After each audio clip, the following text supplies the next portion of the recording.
विद्यार्थी मित्रांनो, आपण पाहत आहोत बिझनेस मॅनेजमेंट म्हणजेच व्यवसाय व्यवस्थापन या विषयातील विविध घटकांचा अभ्यास।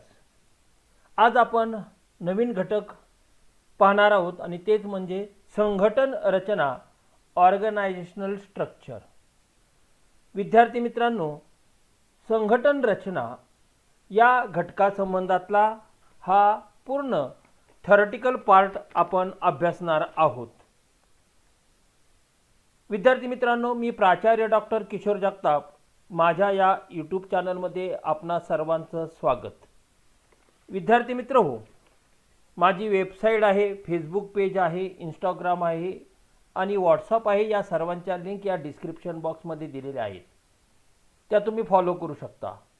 त्याचप्रमाणे जर व्हिडिओ आवडला तर निश्चितपणे व्हिडिओला लाईक करा, व्हिडिओ आपल्या सर्व विद्यार्थी मित्रांना शेअर करा आणि ज्यांनी अजूनपर्यंत चॅनलला सबस्क्राईब केलं नसेल त्यांनी त्वरित चॅनलला सबस्क्राईब करून त्यासमोरील बेल बटन प्रेस करा, म्हणजे येणाऱ्या प्रत्येक व्हिडिओचे अपडेट आणि त्याचप्रमाणे नोटिफिकेशन तुम्हाला तुमच्या मोबाईलवर प्राप्त होऊ शकेल। तर विद्यार्थी मित्रहो, चला आपण पाहूया संघटन रचना, ऑर्गनायझेशनल स्ट्रक्चर या घटकासंबंधीची माहिती। संघटन रचनेमध्ये आपण काय पाहणार आहोत तर संघटन रचना, त्याची व्याख्या, अधिकार म्हणजे अथॉरिटी म्हणजे काय, जबाबदारी दॅट इज रिस्पॉन्सिबिलिटी म्हणजे काय, अधिकार प्रदान म्हणजे डेलिगेशन ऑफ अथॉरिटी म्हणजे काय, केंद्रीकरण म्हणजे सेंट्रलायझेशन आणि विकेंद्रीकरण म्हणजे डिसेंट्रलायझेशन आणि सांघिक कार्य म्हणजे टीम वर्क। आता यामध्ये आपण पहिला घटक पाहणार आहोत आणि तो म्हणजे संघटन रचना प्रस्तावना। संघटन म्हणजे व्यवसायातील मनुष्यबळाचे संघटन होय। उत्पादनाचा एक महत्त्वाचा घटक म्हणजेच मनुष्यबळ। व्यवसायात काम करणारे जे कर्मचारी आहेत त्या सर्व कर्मचाऱ्यांना एकत्रितपणे मनुष्यबळ असं संबोधलं जातं। या कर्मचाऱ्यांची नियुक्ती करून त्यांच्या पात्रतेनुसार, त्यांच्या कौशल्यानुसार, त्यांच्या योग्यतेनुसार त्यांच्यावर योग्य कामाची जबाबदारी सोपवणे म्हणजेच संघटन होय। संघटन हा व्यवस्थापनाचा पाया आहे। संघटनेमुळे वैयक्तिक व सांघिक कौशल्याचा जास्तीत जास्त म्हणजेच पर्याप्त वापर केला जातो। व्याख्या। विविध तज्ञांनी ज्या व्याख्या केलेल्या आहेत त्या व्याख्या आपण या संघटन रचनेबाबतच्या पाहूया।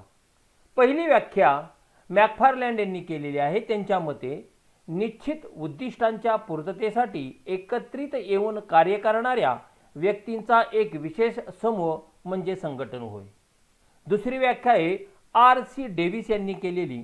त्यांच्या मते सामान्य उद्दिष्टांच्या पूर्ततेसाठी नेतृत्वाकडून मिळणाऱ्या निर्देशानुसार किंवा आदेशानुसार सहकार्य करणारा व्यक्तींचा समूह म्हणजे संघटन होय। तिसरी व्याख्या मुने व रेले यांनी केलेली। त्यांच्या मते सामान्य उद्देशाच्या पूर्तीकरिता एकत्र आलेल्या व्यक्तींचा प्रत्येक समूह म्हणजे संघटन होय। चौथी व्याख्या आहे ओलिव्हर शेल्डन यांनी केलेली। त्यांच्या मते व्यक्ती किंवा गटाने करावयाची कार्य व ती करण्यासाठी आवश्यक असलेली साधने यांचा मेळ घालण्याची संघटन ही एक प्रक्रिया आहे। त्यामुळे कार्य कार्यक्षमतेने, पद्धतशीरपणे आणि समन्वय प्रस्थापित करून पूर्ण केली जातात। पाचवी व्याख्या आहे प्राध्यापक L.H. हॅने यांनी केलेली। त्यांच्या मते कोणत्याही सामान्य उद्दिष्टांच्या पूर्ततेकरिता वैशिष्ट्यपूर्ण भागामध्ये सुयोग्य समन्वय प्रस्थापित करण्याची क्रिया म्हणजे संघटन होय। E.F.L. ब्रेंच यांनी केलेली व्याख्या। त्यांच्या मते संघटन ही व्यवस्थापनाची सूत्रबद्ध अशी रचना आहे, कारण व्यवस्थापकीय कार्यक्षमता वाढविण्यासाठी एकूण कार्याचे व जबाबदारीचे विभाजन वेगवेगळ्या विभागामध्ये किंवा गटामध्ये केले जाते। तर विल्यम स्प्रिंगल यांच्या मते एखाद्या उपक्रमातील विविध घटकांमध्ये असणारा रचनात्मक संबंध म्हणजेच संघटन होय. तर एलन यांनी केलेली व्याख्या त्यांच्या मते निश्चित उद्दिष्टे साध्य करण्यासाठी वेगवेगळ्या व्यक्तींना आपले कार्य कार्यक्षमतेने पूर्ण करता यावे यासाठी प्रत्येक कार्याचे महत्त्व ओळखून त्यांचे गट पाडून आणि अधिकार व जबाबदाऱ्या निश्चित करून, म्हणजे 3 गोष्टी आहेत. कार्याचं महत्त्व ओळखायचं, त्याचं गट पाडायचं आणि अधिकार व जबाबदाऱ्या निश्चित करणे. निश्चित करून त्यात संबंध निर्माण करणारी प्रक्रिया म्हणजे संघटन होय. या 8 व्याख्या आपण पाहिल्यानंतर आपल्याला असं लक्षात येईल की विविध कार्य आणि प्रक्रिया यामध्ये प्रभावी समन्वय साधण्याचे संघटन हे एक माध्यम असून कार्यरत असणाऱ्या विविध व्यक्तींमध्ये सलोख्याचे संबंध प्रस्थापित करण्याची ती एक कला देखील आहे. त्यामुळे सामान्य उद्दिष्टे असणाऱ्या व्यक्तिगटात कार्याचे योग्य विभाजन करून त्यांच्या प्रयत्नात किंवा कार्यात एकसूत्रता निर्माण केली जाते. संघटन प्रक्रिया किंवा अवस्था किंवा पायऱ्या, स्टेप्स इन ऑर्गनायझिंग. व्यवस्थापनाने ठरवून दिलेली उद्दिष्टे साध्य करण्यासाठी संघटनेची रचना करावी लागते. संघटनेची उभारणी ही शास्त्रशुद्ध तत्वावर केलेली असते. संघटना ही व्यवसायातील दैनंदिन कार्याशी संबंधित असते. संघटनेच्या उभारणीमध्ये प्रामुख्याने पुढील अवस्था दिसून येतात. त्यालाच संघटन रचनेतील अवस्था, पायऱ्या किंवा टप्पे असं म्हणतात. पहिला टप्पा 1. कार्यनिश्चिती, आयडेंटिफिकेशन ऑफ ॲक्टिव्हिटीज. संघटनेच्या उद्दिष्टांची पूर्तता करण्याकरिता नेमकी कोणती कार्य करावीत हे निश्चित करावे लागते. तसेच त्याची व्याप्ती ठरवावी लागते. कार्याचे विभाजन करावे लागते. कार्याचे वाटप करण्याकरिता कार्यविभाजनाची गरज असते. त्यामुळे आपणास कोणते काम करावे लागेल याची प्रत्येक व्यक्तीला जाणीव होते. हा झाला पहिला टप्पा. दुसरा टप्पा कार्यगट पाडणे, ग्रुपिंग ऑफ ॲक्टिव्हिटीज. कार्यगट पाडणे ही संघटनेच्या रचनेतील दुसरी अवस्था आहे. व्यवसायातील सर्व कार्य ही सारखीच नसतात, त्यात भिन्नता असते. त्यामुळे कार्याचे त्यांच्या स्वरूपानुसार, त्यांच्या भिन्नतेनुसार विविध गट पाडले जातात. कार्याची गटामध्ये विभागणी करताना समानता लक्षात घेणे आवश्यक आहे. समान कार्याचा एक असे विविध गट विविध कार्यासाठी तयार केलेले असतात. संघटनेची दैनंदिन कार्य लक्षात घेऊन कामाची विविध गटामध्ये विभागणी केलेली असते. यामध्ये प्रामुख्याने खरेदी, विक्री, उत्पादन, साठवण, वित्तपुरवठा, वाहतूक, कर्मचारी व्यवस्थापन इत्यादी कार्यांचा समावेश होतो. प्रत्येक कार्यगटासाठी स्वतंत्र कार्यविभाग सुरू केला जातो. म्हणजे खरेदीसाठी स्वतंत्र विभाग, विक्रीसाठी स्वतंत्र विभाग याप्रमाणे. तिसरी अवस्था आहे कामाची विभागणी किंवा कार्यवाटप, असाइनिंग ऑर अलॉटमेंट ॲक्टिव्हिटीज. संघटनेची उभारणी करताना केवळ कार्याचे विभाजन करून चालत नाही, तर त्या कार्याचे योग्य वाटप करावे लागते. कार्यक्षमतेच्या दृष्टीने हे अत्यावश्यक असते. याकरिता व्यवस्थापकीय पदे निर्माण केली जातात. व्यवस्थापकापासून ते कामगारापर्यंत कामाचे वाटप केले जाते. कामाचे वाटप करताना योग्य व्यक्तीला योग्य कामाची जबाबदारी दिली जाते. त्या संबंधात त्यांना काही वेळा प्रशिक्षण देखील दिले जाते. चौथी अवस्था अधिकार वाटप, डेलिगेशन ऑफ अथॉरिटी.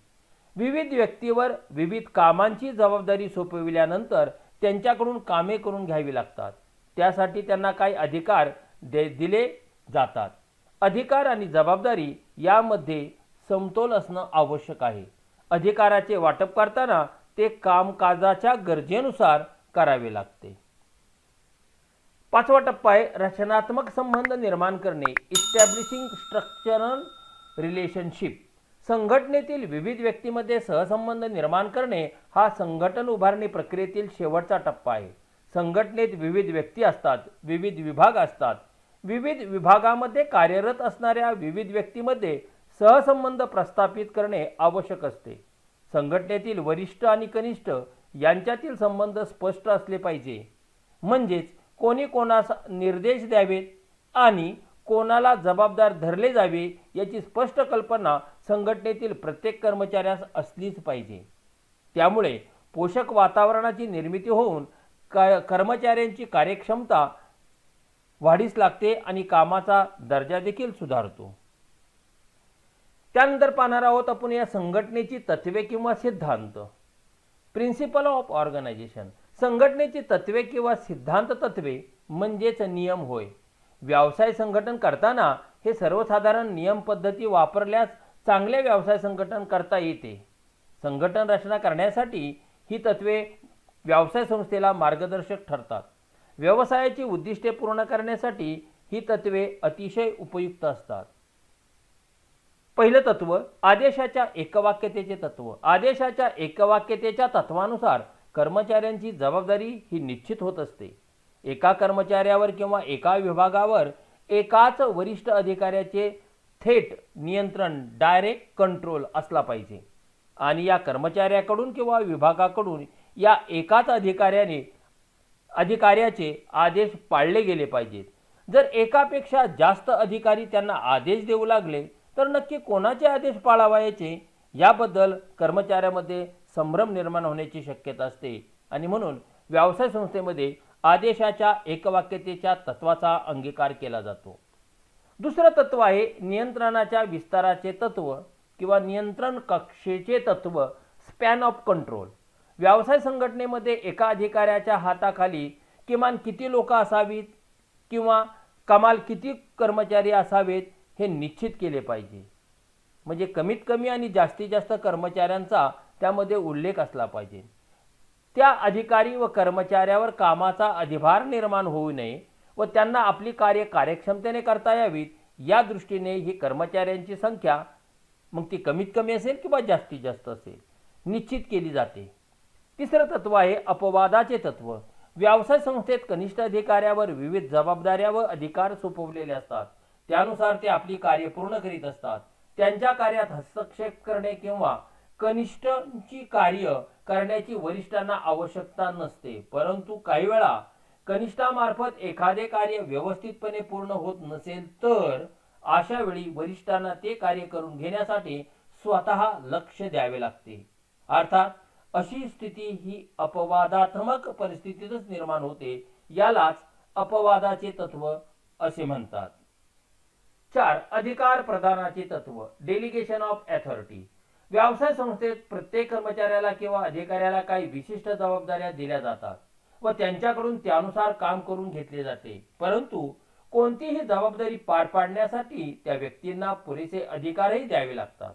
पुरेशा अधिकाराअभावी कोणतीही व्यक्ती आपली जबाबदारी पूर्ण करू शकत नाही. म्हणूनच या व्यक्तींना अधिकार प्रदान करणे आवश्यक असते आणि या तत्वाचा अंगीकार प्रत्येक व्यवसाय संस्थेमध्ये केला जातो. 5. उद्दिष्टांच्या एकवाक्यतेचे तत्व. व्यवसाय संस्थेची उद्दिष्टे निश्चित केल्यानंतर या विविध विभागांची किंवा कर्मचाऱ्यांची उद्दिष्ट आणि व्यवसाय संस्थेची उद्दिष्ट या दोघांमध्ये एकवाक्यता असणे आवश्यक आहे.